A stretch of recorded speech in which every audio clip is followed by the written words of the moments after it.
Muy buen día. Gracias por acompañarnos en su espacio Educarte del periódico Cambio de Michoacán. Damos la bienvenida a nuestra invitada Morelia Amante Calderón. Morelia, hola. Bienvenida nuevamente Gracias, a Cambio de Michoacán. Y como todos sabemos, ella viene representando a Ciruki Educación Ambiental, una organización que se encarga de difundir mucha información de interés para todos los que estamos interesados y que deberíamos ser la mayoría, en el cuidado de nuestro medio ambiente, en la educación ambiental, como su eslogan lo dice. Y hoy vamos a hablar de un tema muy importante, como ya se habrán podido dar cuenta, dirá nuestro público, y todo eso que tienen... se les olvidó limpiar. Basura o algo. Claro. Los plásticos, More, teníamos por ahí pendiente este tema que es por demás interesante. Mucho plástico, estamos invadidos de plástico por todos lados. Y me comentabas, ¿cuántos tipos de plástico hay? ¿Cuánto daño están haciendo al medio ambiente? Claro. Y bueno, aparte de que nos vas a ilustrar sobre todo estos tipos de plástico y demás, también nos vas a decir cuáles son las alternativas para empezar a revertir ese proceso que de daño a nuestro medio ambiente, a nuestros recursos naturales y demás. Platícanos, More, el plástico, hablamos de plástico y... Sí, y bueno, justo quisimos poner aquí en la mesa todos los plásticos porque a lo mejor en sus casas también les ocurre que sus contenedores están llenos de plástico. Y fíjense que eso no era así. Yo recuerdo cuando era niña, en los años 80, todavía no estaba tan presente la cantidad que ahora encontramos en los lotes baldíos, en las calles, en las casas. Entonces nos parece un tema pertinente y sobre todo que la intención es que nos empecemos a desplastificar. Es decir, cómo resolvíamos las cosas antes de que estuvieran los plásticos, porque ven una gran variedad, parecieran todos iguales, pero fíjense que son diferentes. Lo que los hace similares es que todos provienen del petróleo. Entonces, imagínense, si sabemos que este es un recurso no renovable, limitado, que tenemos en nuestro país, pero que cada vez es un problema más frecuente entre países incluso, pues entonces cuando vemos algún plástico tirado realmente es un recurso que estamos desaprovechando.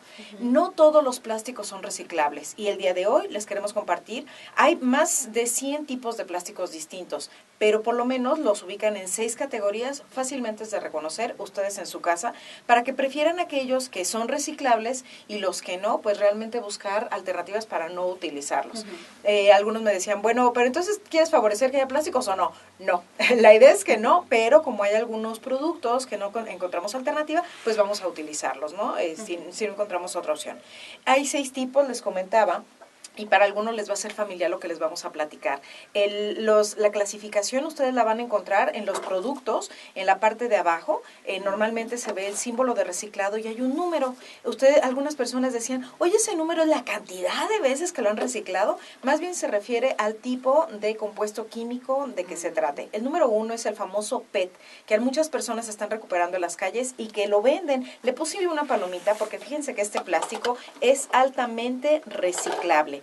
¿Cómo vamos a reconocer entre ellos? Pues se reconocen por sus colores, pero también por su flexibilidad. Por ejemplo, este es un plástico flexible y transparente. No solo lo vemos en este formato, sino que también a veces hay algunos plásticos transparentes. ¿Colores? Este podría ser exactamente, muy bien. Sí, vamos a poner aquí para que se detenga.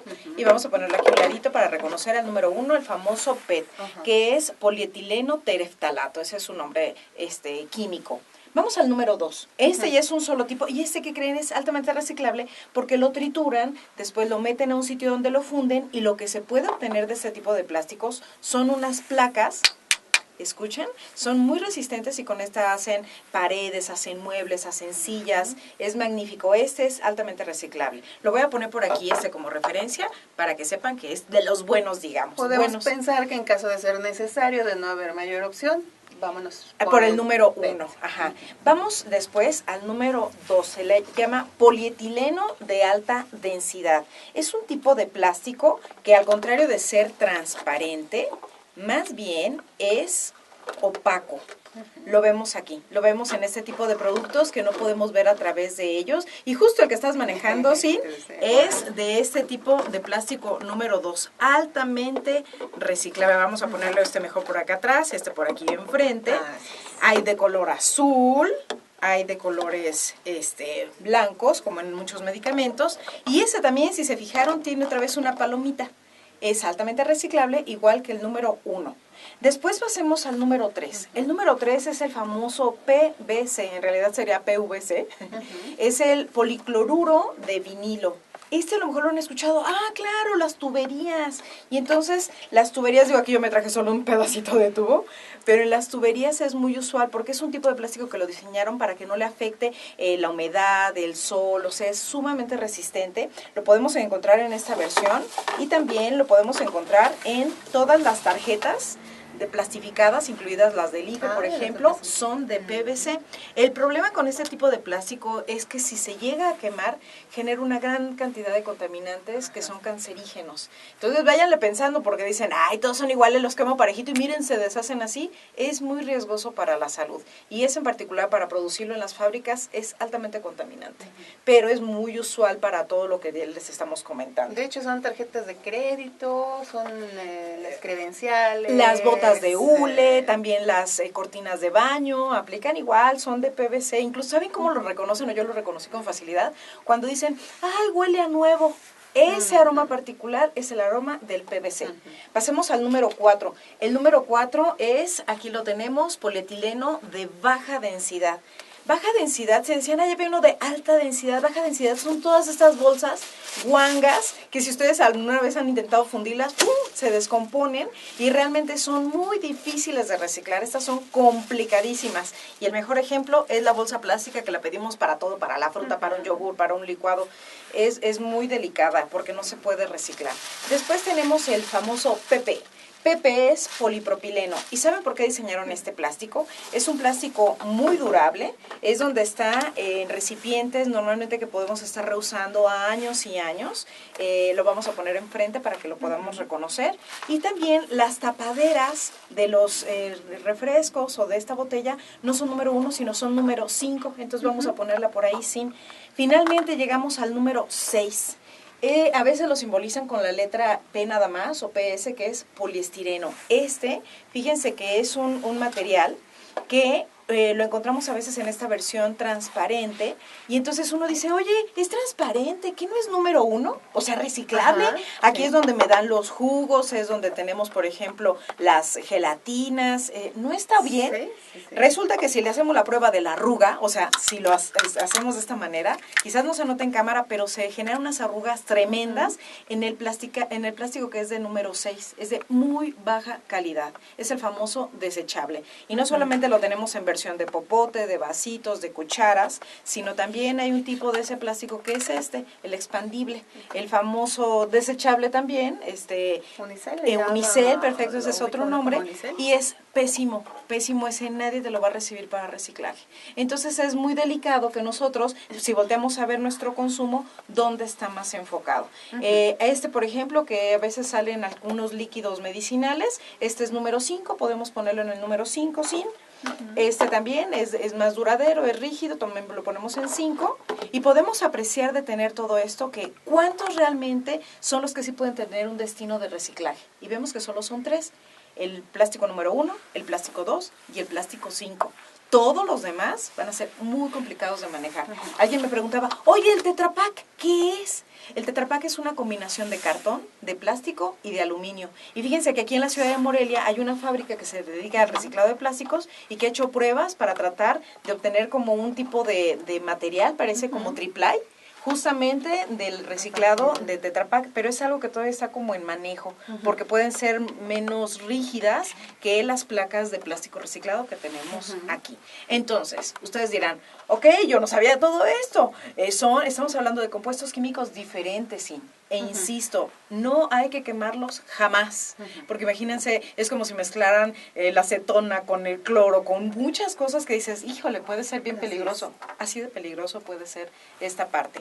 Y entonces, ¿qué alternativas tenemos? Decíamos al principio del programa, pensar en qué hacíamos antes de tener los plásticos. Así es, porque estamos hablando de toda una industria, More, estamos hablando de muchos años. Sí. Tengo por aquí el dato de que los plásticos existen desde 1900 y particularmente en nuestro país empezaron a usar en los años 70 con mayor frecuencia, demanda, incluso, pues hay que decirlo, ¿no? Era como la novedad, la modernidad y todos aparentemente muy cómodos utilizando plásticos sin imaginar lo que implicaría que ahora lo tenemos en tantos espacios y entonces les traje las opciones. Por ejemplo, hay que llevarnos nuestros recipientes, este es de cerámica y entonces cuando voy a pedir algún alimento, pues por ejemplo en lugar de que me lo den en bolsitas de ese plástico número 4, pues doy ese material o llevo mi plato y entonces que ahí que me entreguen cosas o también recuerden, está siempre la alternativa de su bolsa de tela. La bolsa de tela para que no estar pidiendo y pidiendo más bolsas. O sea, al día, ¿cuántas bolsas ustedes piden cuando compran? Digamos que una, mínimo. 365 días del año consumiendo bolsas, o sea, y así lo hace cada ciudadano moreliano, entonces es bastante tiempo. Entonces la bolsa de plástico es una alternativa. Esto de que me planteaba de que lleváramos nuestros recipientes es la solución para no estar pidiendo tanto desechable. Por ejemplo, ay, es que me encanta mi cafecito en la mañana. Bueno, hay que conseguirse hay unos contenedores muy lindos, te resguardan muy bien el calor y no tienes que estar solicitando ese tipo de material. Y dirás, oye, pero para guardar cosas, semillas, tu frasco de vidrio puede ser muy útil y entonces además la bolsa se va a romper. Eso es lo que pasa con algunos materiales. Y finalmente, ustedes dirán, bueno, de acuerdo, voy a intentar solo si necesito, pues adquirir del 1, del 2 y del 5. Oye, Morelia, ¿pero qué va a pasar con ellos? La degradación de un tipo de plástico puede ser de mínimo 400 años.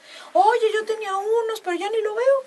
Se convierten en micropartículas plásticas, que fíjate que ocurre algo muy delicado. Se incorpora a veces en el suelo, en la tierra, si tú le hicieras un análisis más fino, la ves que están ahí, o en el agua. Y cuando los peces llegan a consumir micropartículas plásticas, entran a sus tejidos, luego nosotros compramos ese pez y entonces no lo comemos. Entonces ya hay algunos estudios que hacen referencia a que está en los tejidos humanos la presencia de micropartículas. Entonces es muy delicado, nos estamos plastificando, no solamente literal, sino dependiendo de la alimentación que tengas y los espacios estén contaminados, es un riesgo terrible. Sí, hay que recordar que finalmente es un ciclo en el que estamos inmersos como seres vivos, y donde estamos incorporando estos elementos que no se van a degradar tan fácilmente. Entonces, pues la invitación, no solamente tener el conocimiento, sino vayan, busquen en sus alacenas, volten a ver los materiales de uso cotidiano que están utilizando, y sí los invitamos a que tengan preferencia por aquellos que, al menos en la ciudad de Morelia, se van a reciclar, que son estos que les acabamos de mencionar. Así es, hay algunas escuelas, More, lamentablemente son muy pocas, pero en las que cada vez que va a haber algún evento, actividad, les piden a los niños que lleven sus trastes, su plato, su cubierto. Ideal. Y están ya evitando el uso de desechables. O en las fiestas, hacer la celebración de Juanita y entonces consíguenle su padrino de desechables. Es un error muy grande porque la fiesta fue muy linda, fue muy grato estar conviviendo, pero el producto de esa fiesta, las bolsas de ese plástico que ya vimos que es muy delicado y que nadie quiere reciclar. Cuando escuchas opciones, porque sí hay universidades que dicen, hay una alternativa para estar usando ese plástico. Bueno, ¿por qué no nos vamos un paso atrás? ¿Qué tal si lo evitamos? ¿Qué tal si no lo consumimos? Y es un desecho menos que va a estar presente en nuestro entorno. Las bolsas grandototas de basura, las negras, More, ¿en qué categoría entran? Entrarían en el número 4. Casi todas las bolsas plásticas entran ahí porque son difíciles de reciclar. Son muy guanguitas, yo digo, porque cuando tratas de fundirlas, se descomponen y no son tan estables. Así es. Entonces, si tuvieran alguna duda, los invitamos a que nos busquen en Facebook como Ciruki Educación Ambiental AC, y con gusto, nuestra experiencia, que lo hacemos de manera cotidiana, a lo mejor les es de utilidad también a ustedes. Así es, muchísimas gracias, More. Sin duda que el público de Cambio de Michoacán tiene ya presente que Ciruki Educación Ambiental es una buena opción para informarse, para conocer todo esto que tiene que ser de interés público. Y que es tan cotidiano. Así es. More, muchísimas gracias por haber estado en Cambio de Michoacán, y como siempre al público de Cambio de Michoacán, muchas gracias y buen día. Hasta luego.